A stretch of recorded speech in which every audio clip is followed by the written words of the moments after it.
Hello, welcome to CultureCast. In this episode, we will discuss Horacio Quiroga's short story El Almohadón de Plumas, or The Feather Pillow.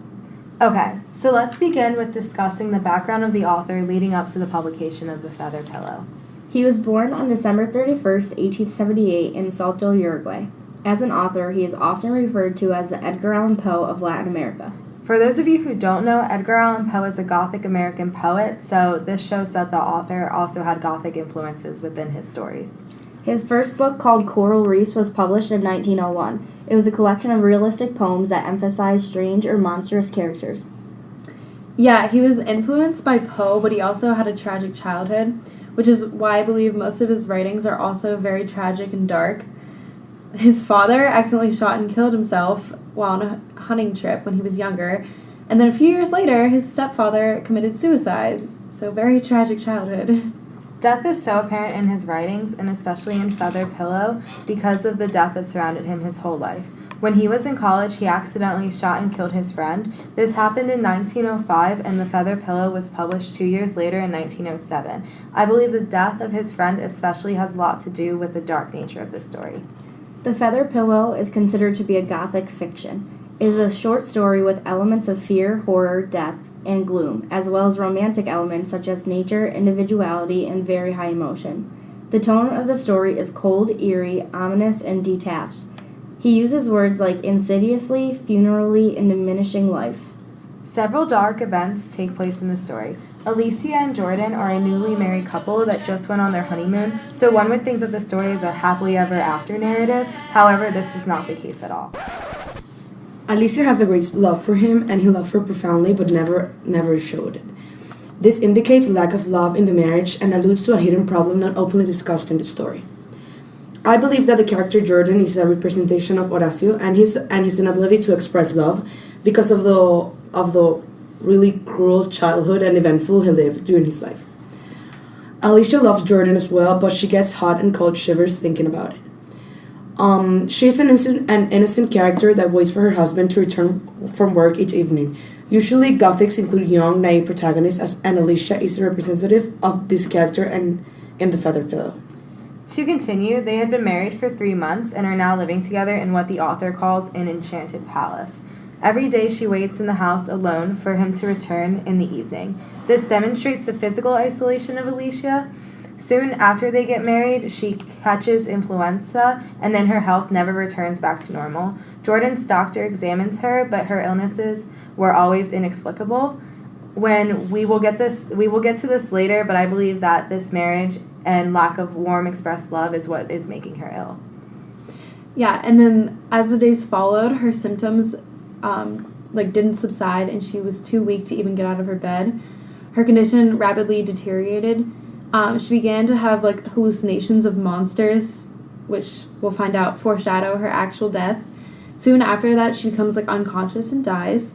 After her death, while trying to wash her sheets, Alicia's servant find 2 small dark bloodstains on the pillow. So they decide to investigate the pillow to find out the cause of the stains, and the maid raises it and immediately drops it because the weight is too heavy and it causes it to crash to the floor. And Jordan, her husband, picks up the pillow and places it on the dining room table. He slices it open, and beneath the feathers, he finds a large parasite swollen with Alicia's blood. The overall theme of this short story is the duality and contrasting ideas of life and death, and it is illustrated through the mise-en-scène motifs and symbolism. The author uses clever mise-en-scène in the short story when describing the palace. The narrator chooses to discuss the whiteness of the silent patio, friezes, columns, and marble statues. This is illustrating the coldness in the marriage. Along with that, I also believe the silent patio is referring to the lack of visitors and isolation of Alicia, who, as we said before, is at home all day waiting for Jordan. The patio is silent because she has no friends coming over, and her only interaction she ever does have is the maid. And the house is very large and empty, like an enchanted castle, and so Alicia is kind of like a damsel in distress or the Sleeping Beauty. The large space in the house symbolizes the emptiness, and that also shows the space between the characters in terms of the visual affection that they show. And The third person point of view in the omniscient is very important because it's like the God's eyes point of view, and we're able to see what both characters feel, the man, Jordan, and Alicia, about their marriage, and it's unbiased. And so in the beginning it talks about how Alicia had been chilled by her husband's rough character, and as we said, she's like an innocent, naive character. And Jordan, of course, loves her profoundly, but never shows it. The author further uses the mise-en-scène to illustrate the inside of the palace. He says, inside, the bright whiteness of those tall stucco walls, immaculate and unscratched, reinforce the feeling of implacable cold. This is illustrating the lack of life within the house. Walls in a lived house would be dirty, the walls would have a few paint marks or scratches within, and a white house is often seen as an unlived house. Like when you go to sell your house, you would paint it white to make it look brand new and unlived in to the person who's going to move into it afterwards. So the fact that the house inside is so white is alluding to the lack of visitors and the lack of friendliness within the palace. I feel like the immaculate condition of the house is illustrating that people aren't really living in the house, they're just using it as a shelter, and it's not truly a happy home. The narrator also further goes on to say the house in which they lived in influenced her chills and shuddering to no small degree, showing that the emptiness in the house really is what is making Alicia so ill.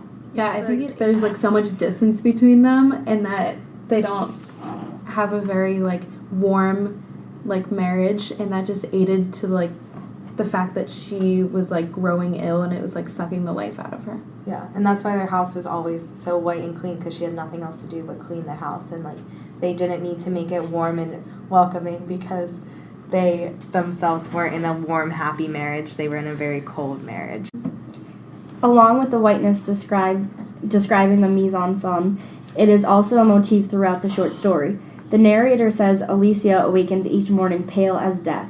This is not only foreshadowing her untimely death, but all of these usages of whiteness and paleness are motifs for death in the story. Light is also a motif in the story. It is mentioned several times. This could mean that Alicia was already seeing the light. That means that she was near death. There's a part where the author mentions the word light next to funerally. Funeral means funeral. And this relationship within these two words is like a perfect allusion to death and how near she was of it. Also, I think this idea of light has to do with the coldness of the house, and everything is white and like she's so near to her death that everything seems like impeccable. Also, there's another motif that is blood. Blood is mentioned constantly throughout the story. The loss of blood is actually the cause of death of the main character. Throughout the whole story, she keeps like getting weaker because the life is being sucked out of her because of the parasite sucking out her blood. This could be a representation of how the marriage is sucking her life out of her. In the story, there's a part where she's diagnosed with anemia. Anemia is a condition where one suffers of the lack of iron, which means a lack of blood cells. When Jordan starts spending time with her, it's when she gets diagnosed with this condition, which means like that could be a representation of how though she's spending time with Jordan, she starts like life starts being more sucked out of her, and not because of the parasite but because of the marriage. At the end, she dies because of this, because of a lack of blood, which could also mean a lack of love because of Jordan, her husband. Yeah, and then once in the garden, she bursts into sobs, and she like threw her arms around him, and even like while he was like holding her, it says that it says redoubling her weeping at Jordan's slightest caress. So he even like when she was ill, he like hardly like showed his And it's affection. what I was saying, that she starts spending time with him and she starts getting worse. To move on, the story like relates to Return of the Chore, like because whenever we started reading it, like I immediately thought, because it's like right after they had their honeymoon, so like Lucy and Jordan get married, like in Return of the Chore they get married and they honeymoon, but she dies on the honeymoon. But this is shortly after the honeymoon that she dies, and like obviously in the Return of the Chore he lost his wife, and it's similar to Jordan losing Alicia. And there's a theme of isolation, Return of the Chore, and also in The Feather Pillow. And this short story also has a lot of irony. I feel like the author uses a lot of irony throughout it. At the end of this story, the reader learns that the parasite that killed Alicia is known to live on birds, so it's not supposed to live in feather pillows, but it does. It managed to grow inside the pillow made of feathers as though the bird was still there. And the irony comes from the actual meaning of feathers and birds, as like feathers and birds symbolize marriage and union. Also in the Bible, the dove and the white feathers is a representative of the Holy Spirit or an angel and spirit of a loved one who has passed on. So the fact that the parasite lives in white feather and like the white feathers in the pillows is kind of like ironic, and it's also foreshadowing that this is what is going to kill Jordan's loved one.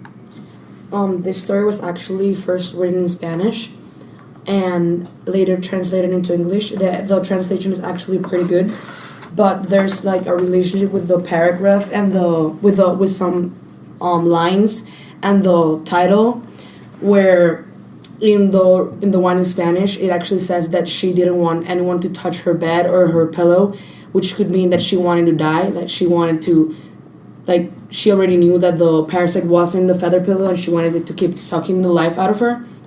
And this relates with the title, because the title is called the feather pillow, which means that she already knew what was in the feather pillow. Yeah, I feel like she wanted to die because she loved Jordan so much, and they even said that in the beginning of the story, they say how much she loves Jordan, but how he is incapable of expressing that same love. And yeah, even, I feel like she was trapped in a marriage, right? So that no one knew about the parasite, only she knew about it. So that was like people thought she was getting sick, but she already knew she was dying because of something. Yeah. So she would, like, Jordan would be in peace with her death. That could also be tied into like Horacio Quiroga's stepfather committing suicide, like right before he wrote this, because then he could have seen his stepfather maybe in a bad relationship, and that's why he took his own life. Yeah. And Alicia could have taken her own life, but it's up in the air. Yeah, like in the Spanish translation, it kind of alludes to that Spanish version of the story. It kind of alludes to she knows that this parasite is going to kill her, but she feels like it's the best way to go out. And I feel like maybe his stepfather didn't want to hurt his mom or didn't want to hurt them, but he just felt like his death would be the best way for him to go out, for them to have peace with the situation. And also there's a common pattern with the titles of Horacio Quiroga's stories and the plot of the story. Usually the title has to do with what causes the death or what causes the issue. So it's already you know what's going to happen, except you at the end there's a complete plot twist. At the end, it says it is not rare to encounter them in feather pillows, and I thought that was interesting that to conclude the story saying that they're not rare to find. Do a lot of people feel this way? Maybe in 1907 or around that time, they felt this way. I think in the last sentence, when the author says it is not rare to encounter these parasites in feather pillows, I have feather pillows and I never ever heard about having to worry about a parasite being within my feather pillow. I hope not. Yeah, but I think what he's actually trying to say is that it's not rare for somebody to be in an unhappy marriage and for this marriage to suck the life. In this case, in this story, the parasite actually did suck the life out of the marriage, but out of Alicia. But I think he's just saying that it's not rare to find people who aren't in happy marriages, and it's not rare for your marriage to actually make you feel like you're getting the life sucked out of you. Thank you for tuning into our discussion of the feather pillow on this week's episode of CultureCast.